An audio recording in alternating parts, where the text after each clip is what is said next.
So, ayan guys, tingnan nyo. Sobrang ganda nung nasa lips ko. And yan din yung nilagay ko dito sa cheeks ko. Diba? And ito guys, yung soon na available color. So, ang gusto ko kasi is iba-ibang shade ng medyo brown, nude brown. And iba-ibang shade ng medyo nude pink. So, kita nyo ba siya? Parang malabo siya sa video ko eh. Ayan siya.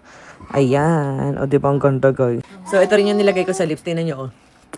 Para siyang creamy. Very creamy. Ganun. And yan na rin yung nilagay ko sa cheeks ko. So, soon, marami kayong abangan sa Rosmar brand, sa Rosmar Cosmetics. Ayan, matatry nyo na soon. So, ayan guys, tingnan nyo, sobrang gaganda ng shade niya. Ang hirap talagang mamili. So, gusto ko kasi yung mga ganyan, yung nude brown and nude pink. So, ayan, ano ba masasuggest nyo? Ayan grabe, ang gaganda ng color. Ayan, labo kasi kanina, ba't ba ganun?